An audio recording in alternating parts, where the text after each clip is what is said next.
Hey guys, Rorius here. Welcome back to Half-Life 2 Episode 2. So, we are up to the section where we're about to face the gun. But first, we've got to go around the back and avoid the gun to start with. No, that's right, you can't. I just heard him say something about boyfriend. Oh, I gotta put the volume down a bit. Okay. Oh god, I forgot he does that. Oopsies. Yeah, so we listened to this node in the previous episode, at the very end of the previous episode. So let's face these zombies and get to the next node. Oh god, they give me a fright for some reason. Startled by the movement of the zombie.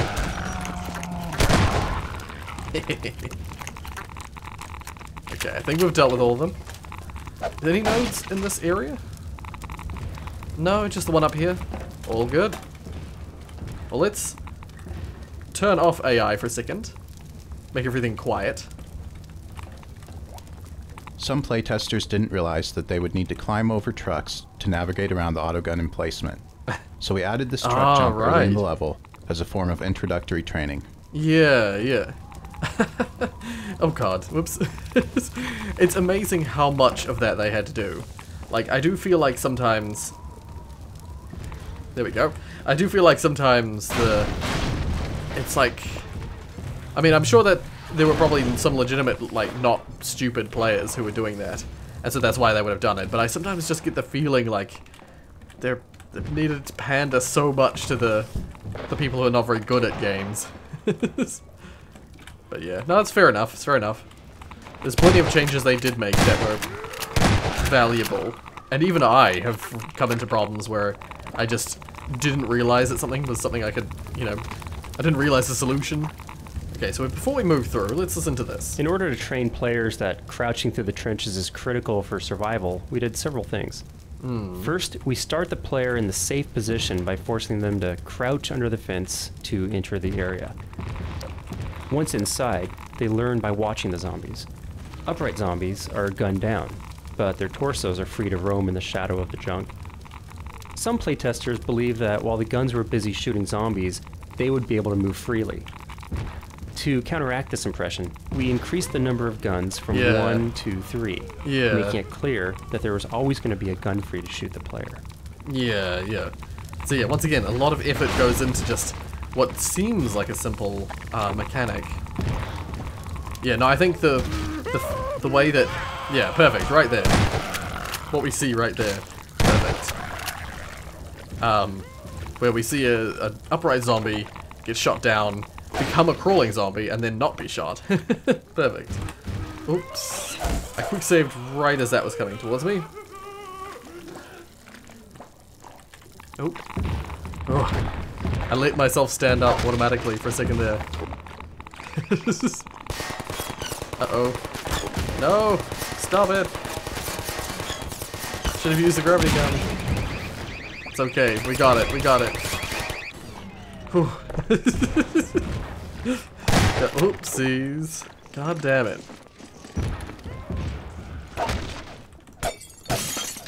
Yeah, this is one of the sections. Oh god. Damn, I was hoping they'd kill each other.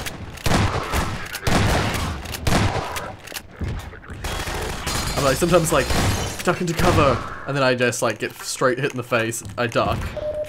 Then I like stick my head out and get straight shot in the face again. Just like I'm ducking at the wrong times. Yeah. There we are. Oh, it's through this truck. That's right. Yeah, this, you can always see the gun just above the vehicles. It's spooky. Once again, they like put this here so that you're back to crouching again. And so you're more likely to stay crouching. Where'd it go? Where'd it go? It disappeared. There it is. Screw you. It kept disappearing behind me. Oh god. No. Oh. Shit. I think I just screwed myself, didn't I?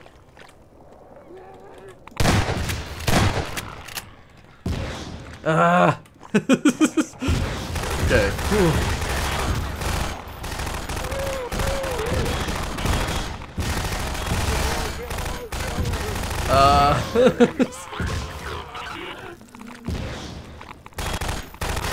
He's trying to shoot me, I think.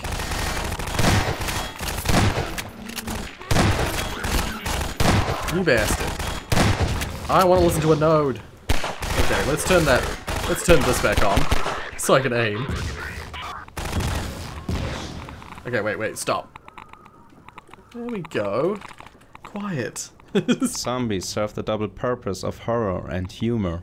Here, since we knew where the player's view would be, we added a comical scene of a fast zombie torso running away from a soldier.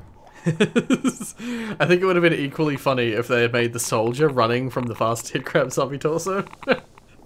Like a combine soldier running along while it's like... Alright, back on.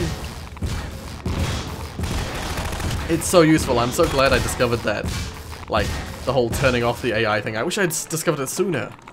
I knew it was a thing from ages ago. But I just didn't think to use it while I was doing the developer commentary playthrough. So, yeah. You bastard. I think I dodged him. Yeah, take that. Yeah, so now here's a little example of, I guess, hint. It's like a hint / utility thing, where they've got the infinite grenades there just because you need a grenade, and it's like trying to hint towards, maybe you should use a grenade in this section.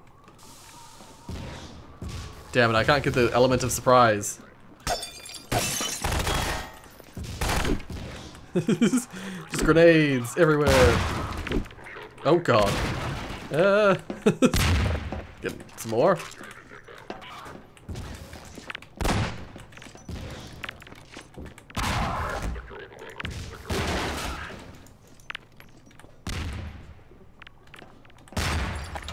Okay, let's just hop in and deal with this last. Oh god damn it. I miscalculated.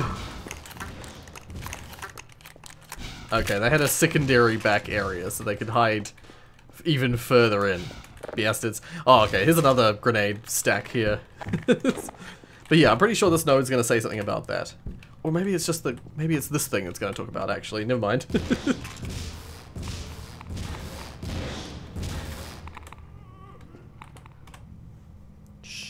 The original design for this sequence involved shutting down the cannon by flipping a switch. That was neither obvious nor rewarding. We decided to let the player blow it up instead, which gave us another opportunity to use our cinematic physics. Right. I don't remember this being cinematic physics. But he's... Oh, right, yeah. I see. And then that also blows a hole in the wall, even though nowhere else in existence in this game do your grenades ever really do stuff like that. It's very rare that you can blow a hole in a wall. Oh, whoops. Just walk out. Everyone's standing still. But yeah, we've shut down the turret. And we're free to roam the zombie-infested area we've just been. Damn it. Forgot to put the subtitles back on. It's all good. They're on now. But yeah, I like it because you go in through the trenches, you know, and then once you get back, or as you're coming back, you can just sort of skirt the top of them and get around everything. It's cool. Anyway. Once we added the onboard radar to the Strider battle at the end of the episode, we needed to train the player in its use well before they reached that area. This garage was already in the game as a place where Alex needed to stay while the player went alone through the autocannon area. It was a perfect fit to have the mechanic rebels add their radar to the car while Gordon was busy somewhere else. Yeah. Because they could have added it when they added the Strider bomb thing that they add later on, but having it be progressive upgrades, so like you upgrade to the radar first and then you upgrade to the Strider thing, that way you can learn each one individually as you need to. But yeah, let's keep going. Hey, Gordon! Tell me while I reload. Car's ready. Yes. Come on back and we'll get going. Yes. Get in, Gordon. So we just saw node 7. We've got to keep an eye out. Not only did they help me fix the car, they threw in a bonus. Yeah. Special this week only. It's like an onboard radar for you guys. Picks up little beacon jobbers like this one here. We've hidden a bunch of these things out there in the field to signal emergency stashes. So Yeah. keep an eye out. When you see your dashboard light up, you're gonna want to stop and investigate. I'll fill you in on the road, Gordon. Yeah, I'll try Understand, and... you guys. No need I'll- to panic. I'll try and remember to stop for those, because likely there are going to be nodes that I need to see. Well, we're just going to quickly check that we got everything back here. Alrighty, just checked. We're all good.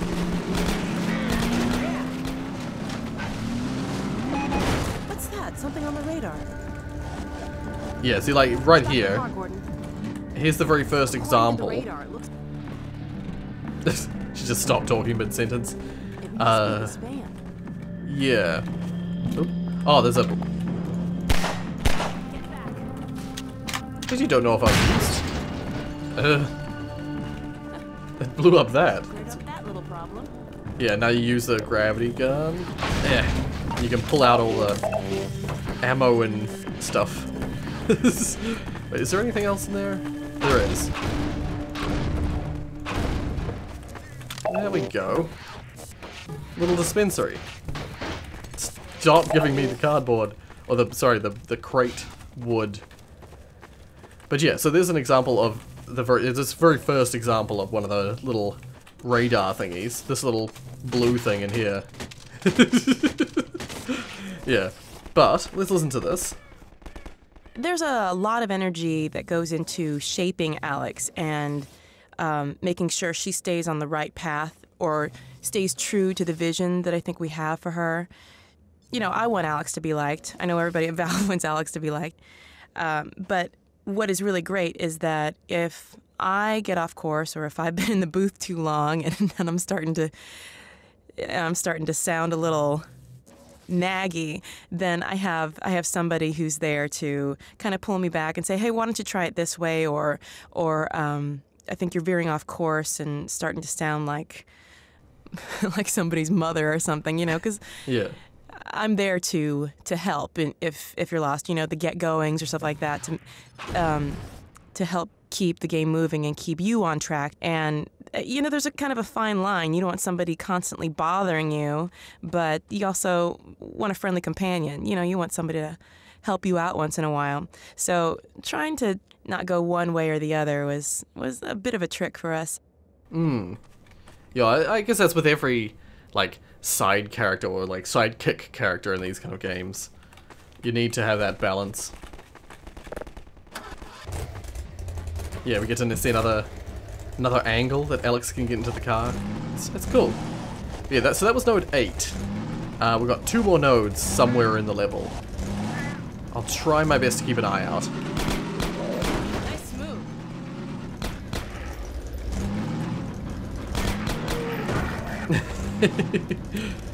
Yeah, because last time I missed one in a driving section. Hey, something on the radar. Yeah, there's a couple of ones here. Because there's a couple of, like, little storerooms. Ah, here we go. Another use of this. If you want to look inside for the cash. Another use of the same truck to, you know, separate an area, you know. But let's listen to this right away. Shush. Strong attention to visual design in this room make this unconventional puzzle both intuitive and rewarding. Yeah. To begin with, the room is sparse, with a reward clearly visible but locked up in the cage. A strange centerpiece draws the player's attention, and the visible switch is obviously a part of the solution. Yeah. The health charger next to the switch hints that the solution involves getting onto the catwalk rather than activating the switch from the ground. The van entrance discourages players from bringing in objects they might use to solve the puzzle by stacking. The lone grenade crate is a strong suggestion that grenades figure in the solution. Yeah. And finally, the corpse in the rafters and the scorch marks on the ground, and the story they tell, provide the most important clue. Yeah, for me it was always the scorch marks on the floor. I actually didn't even realize there was a corpse up in the rafters. Oh my god. But yeah, Solution! Another physics puzzle! Yay! That's right, it opens that area down there. Totally forgot. It was like, what does this actually do? Oh, that's the first instance of the rocket launcher. Cool. I think I already have full ammo. So, yeah, when you break the boxes, it breaks a little radar thingy that sits on top of them. So it no longer comes up on your radar, on your vehicle radar. As far as I'm aware. I'll have to check that again, though. Let's get moving. Oh, wait. Put this back on and that back on. And yeah. Rocket launcher. That'll come in handy. Yeah. Now let's go across here. This is another little area where you can find stuff. So that was node 9. There's one more node in this map before the end. Ah, it's right here. Cool. Let's head in here. I don't know if a whole lot of enemies are going to spawn all of a sudden, but I'm going to... Oh. We're getting a signal, but I don't see anything. I know where it is. What do you think, Gordon? Yeah. Okay, I'll pause you right now while I look for this. But I'm just gonna get it now, so that... come on. There we are. Let's just turn her back on. So found it. Yeah. You'd never have known this was here without the beacon. Yeah. It's like one of the examples of why they have the beacon on there in the first place. Ow. Uh-oh. I think the zombies want their stuff. Yeah. There's a whole lot of stuff in here. Oopsies. Let's kill them quickly. Yeah, oh god, there's actually a lot more than I thought. There's a lot of beacons as well. Okay, apparently I haven't used this at all. I don't know if the zombies keep spawning, but I want to listen to this node, so pause you. There we are. So the circumstances around creating Alex were so kismet that it's almost a little scary. Because, I mean, if you think of the ideal super self that you want to be, like, I don't know, badass moves and being able to karate chop everybody, and then add on to that having a writer to make you sound witty at every turn, it's like having an uber self for me. So I immediately fell in love with Alex. Nice. So, like, yeah, being the character, like trying to pretend that you are the character for your role, just like makes you feel like, or makes you turn into your badass self, I guess. Whatever the case, I'm gonna quickly head up here, just have a look. Alright, nothing particularly special up here. Let's get moving. So yeah, that was all the nodes for this map. Let's get moving.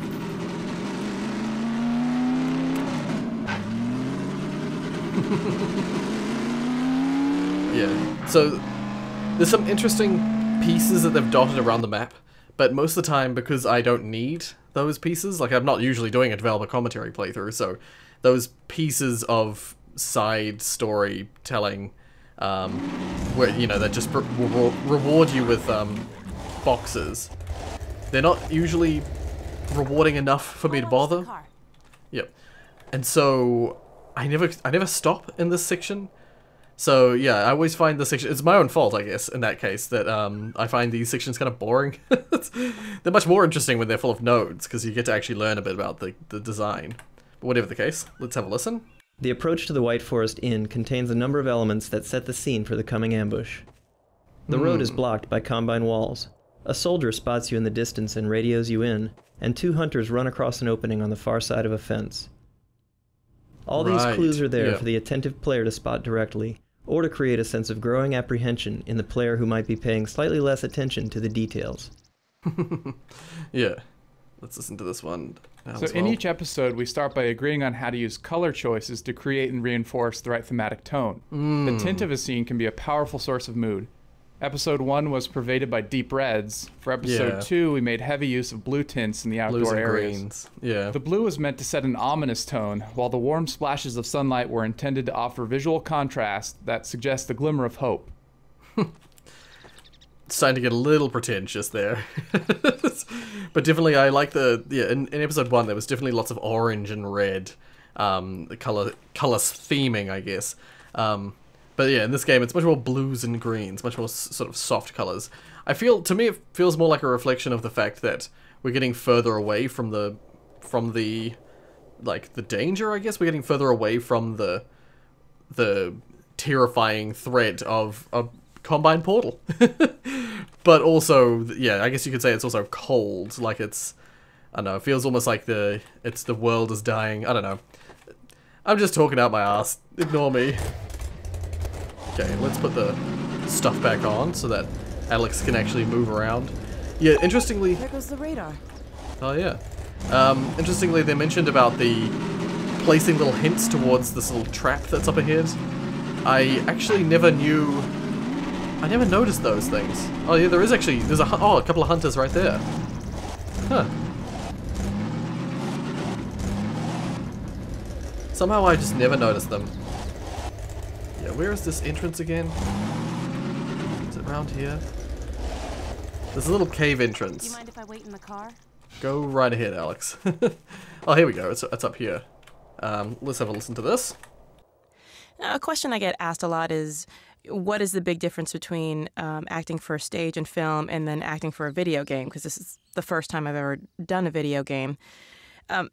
In general, in acting, it's helpful to have a director's clear vision from which to spring. Then the actor can run with the idea, play with it, imagine new things, fill it out, and, you know, make it a tangible thing or a tangible character. And the great thing about video game acting for me is that I'm completely unlimited. I'm not bound by what I can do physically or how I look or what kind of environment that can be physically created. So the possibilities are completely limitless. There are no boundaries with this. So when we get together and we talk about what the scene is, when they set the stage for me and what environment I'm going to be in,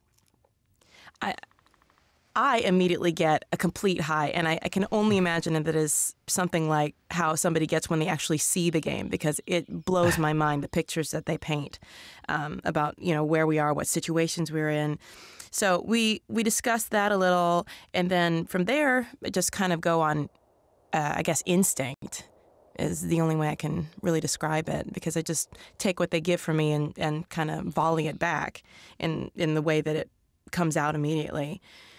So I just go into my little dark booth, and I can imagine that I'm anywhere. And it's the best kind of make-believe for a storyteller. Yeah. When you just aren't limited. Yeah. I get that. I see that. Oh, this isn't the cave entrance I was thinking it was. Here we go. Here it is.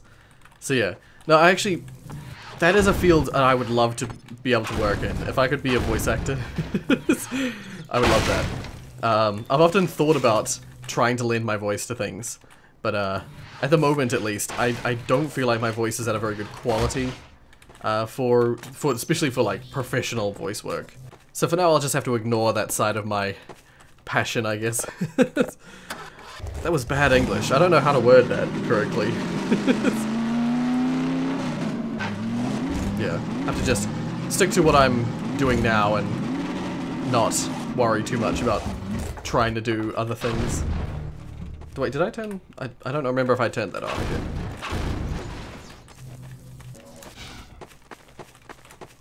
Alright. Yeah, so I guess the visual cues you got here are all the dead people. This could be Combine handiwork. Yeah, Alex mentions Combine. There's so many ways to die out here. Yeah. Head crabs, aliens. Well, head crabs are aliens. Aliens, Combine. Starvation. I'm just gonna move the car here, but I have a feeling there's probably another node around this lower area. No? Okay. Alrighty, let's move on. So I think I've seen the first 3. I think it was the first 3 that I've seen so far.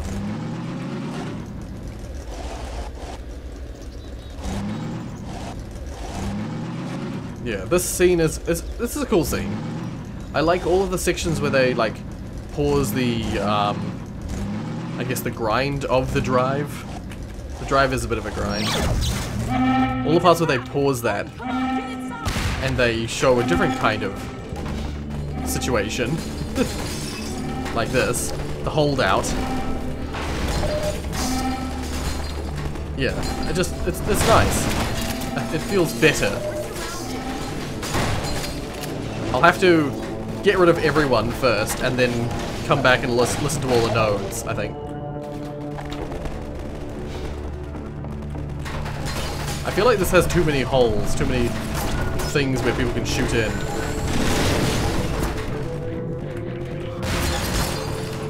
And it's too hard to see where they're coming from. Those bastarding flechettes. I should probably put this back on as well. That'll help me aim a little bit.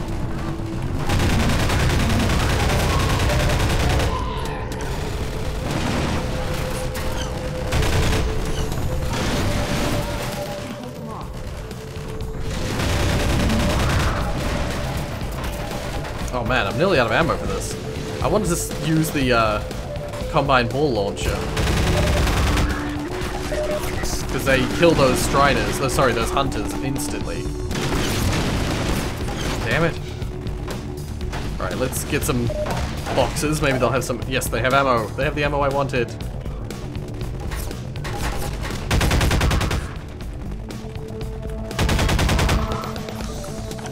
Yeah, it's gonna pick them all off one by one. Actually, I don't know if they stop until we turn off the thing, actually, now that I think about it. I don't remember. I don't remember this game very well.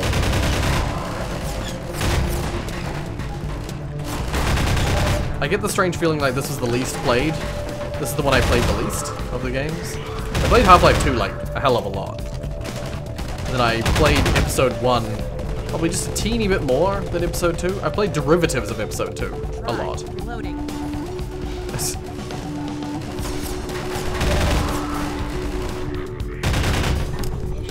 Damn it. I want to shoot a strider, or a hunter. I keep calling them striders. I want to shoot a hunter with one of these combined ball launchers. Talking about us. They're still after the data packet. Yeah. This isn't just any old raid. This is them. They're specifically looking for us.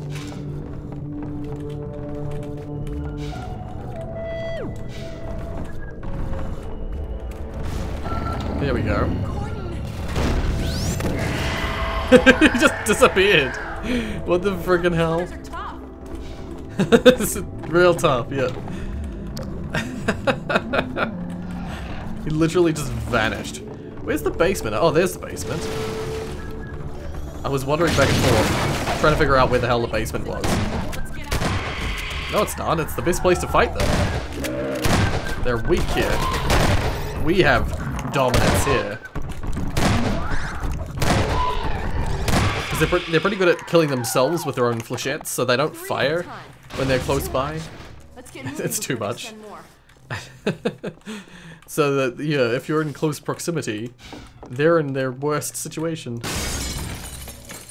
Okay, this is back. This is back. We're gonna go down. Keep going down. Out here. Here we go. It's weird, I've played... Oh, that was that, Half-Life 2 Episode 3 test thing, wasn't it?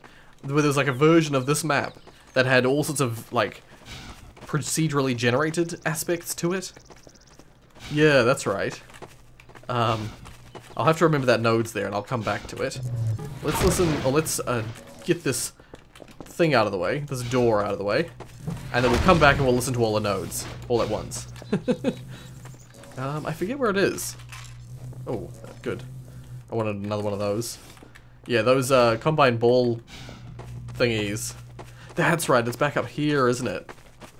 That's right. Well, let's find the power supply for this force field. Yeah. In this case, just stop right there. Let's listen to this. To complement the hunter's aggressive AI, the White Forest Inn was designed with a non-linear floor plan. There are multiple ways in and out of each room, as well as alternate routes to the basement and to the second floor.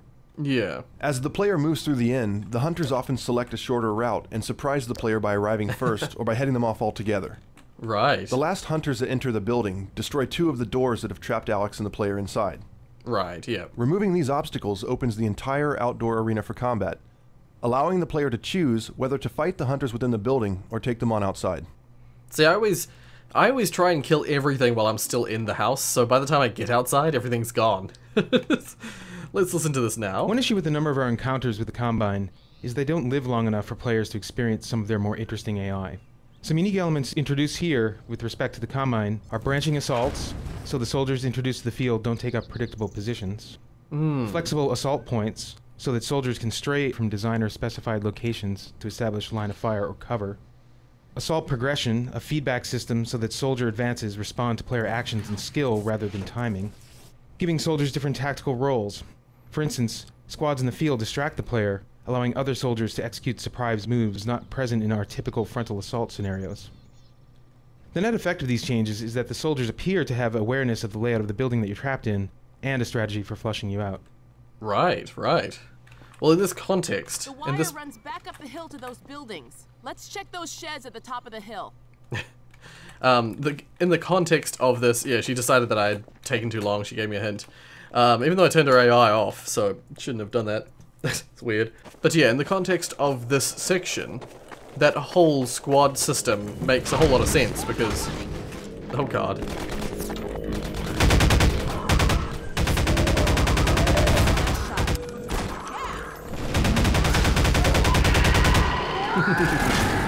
Yeah, I've always thought that this, that machine gun just doesn't have enough ammo stored at any one point.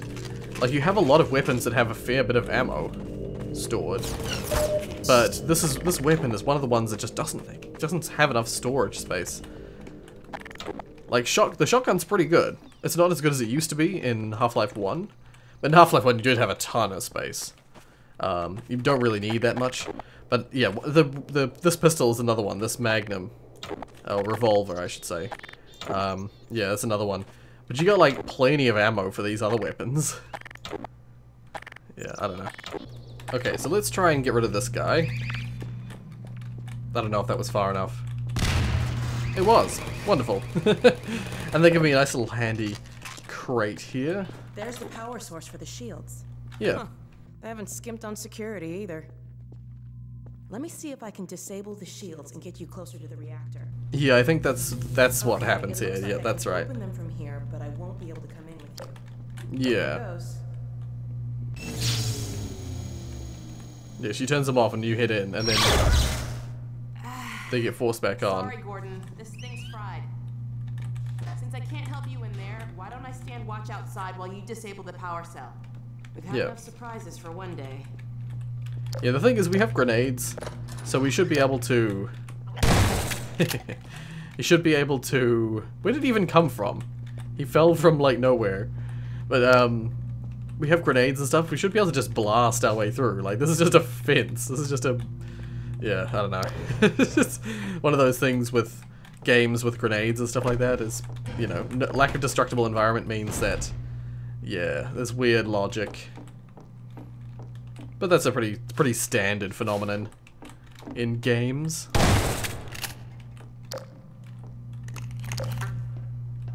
Yeah, so we just sort of like do our usual, climb around, fall down, and turn off the thing from in here.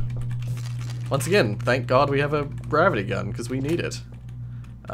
Not for this part, but for the next part. How would the other people turn off these kinds of things? Because, like, how? Just how? Yeah, as far as I recall, oh wait, can I? Nice. You got something like this? Because if you try and do it without putting it through there, it'll immediately fall back into the... It'll immediately go back into there. Let's go see if the force field's down. That HDR lighting's making everything look bloomy. Yeah. So, there was no node in there. We've seen up to node 5 of 8, I think. So I'm going to do my shortcut. I'm going to see if Alex teleports like she usually does. Sort of. I think she sort of teleported. Because yeah, if you get too far away from Alex, she just like teleports to your location. Yeah, because we saw the first 3 at the start, and then we saw 4 and 5 here. So let's just, I'm just going to save it just in case. I've had this problem before where I've missed 1 randomly. Yeah, turn that back on. Oh dear. Once again, I usually just go flying off the edge here. Let's pause the AI for a second. Sometimes, even in an action game, it can be hard to convince players to act like an action movie hero. Here we wanted the player to make a 150-foot turbo jump off the edge of the road and crash into boxes at the bottom. Instead, wary playtesters routinely took the safe way down. To encourage more recklessly heroic behavior, we disguised the easy path and added obvious ramps to clearly communicate this was a legitimate feature of the level. Yeah. I think I'm one of those people who often took the safe route. I see there's a node all the way down there, but I've realized that's 7. We've seen 5. So I might have missed 6 in that other area. Let's see if I can listen to this all the way over here. No, I think there's a rock in the way, you just can't see it yet. Yeah. Damn it. I had missed 1. I knew I should check. Okay, let's, I'll just quickly go back there legitimately, without cheating. Okay, here we go. The inn is designed as a crafted experience that is controlled but not linear. The encounter is intended to create a heightened sense of danger without actually being particularly dangerous. The idea is to create opportunities for some memorable unscripted combat moments by keeping the player a bit on their heels. Normally, Alex is out of frame during combat and soldiers don't survive very long. By encouraging the player to move back from the windows, the map creates space for Alex and the soldiers to exhibit interesting behaviors that reinforce the mood of the siege. Right, yeah. So once again, just more sort of... I think they put a lot of focus on this little section. It's only a tiny little, you know, trap siege thing that they have in the middle of this driving section. But I think they put a lot of effort to make this scene look and feel interesting.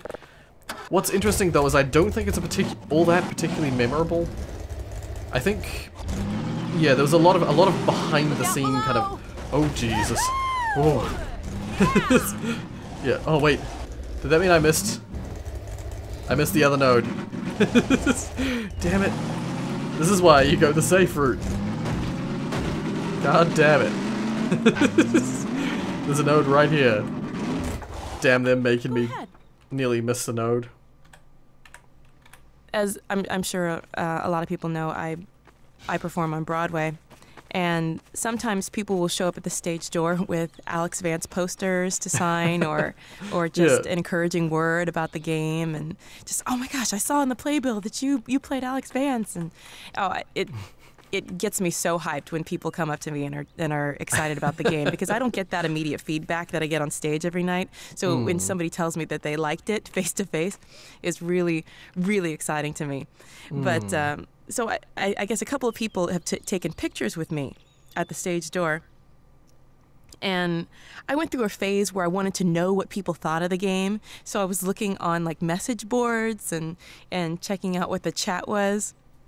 And I found this thread that had a picture of me with somebody at the stage door. And they're talking about, look, this is me with Alex Vance. And the first response was, she is so ugly. Damn it. I thought that was cute. Oh dear, that's the nature of the internet, isn't it? Oh dear. I mean, I think the only reason that I would imagine someone might say that, the only logic I can, oh god. Jeez. The only justification I can think for that is that she doesn't look like the voice actress doesn't look like Alex. Well, like, in my opinion, she doesn't. I mean, I haven't seen her in person, so I'm not 100% sure about that. But there's of the pictures I've seen of Merle Dandridge, she doesn't really look like Alex. There's another actress who lends her likeness for Alex. So I can see why people will be like sort of at first or immediately to start with kind of put off by that fact. Oh god, I forgot to put Alex's II back on. It's a good thing I don't get car sick. Yes, it is. Ah, this one. I remember this one. I remember it. I don't remember how I did it. Do you just shoot the string? No? No, you throw a rock. That's right. G. We throw a rock at it, innit? Something happened up here that I missed. Yeah. I think I got all the ammo I need. Oh, yes. We've got so many of those combined energy ball things. So good. Yeah, so like the fact that then she doesn't look like what you would expect. I could see people being a little bit bothered by that, maybe. But other than that, I don't understand where that would be coming from.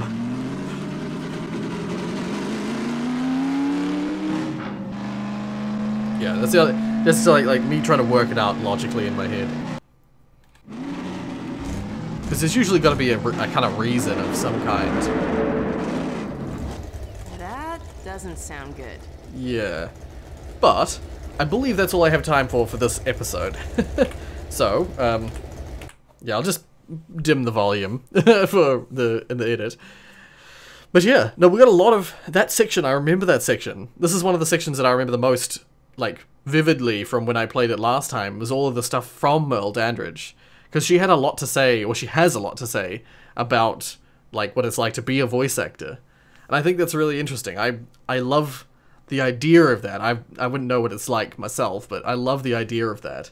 Yeah, because that'd be very cool, very neat thing to try out, as, you know, doing some voice work for some different games.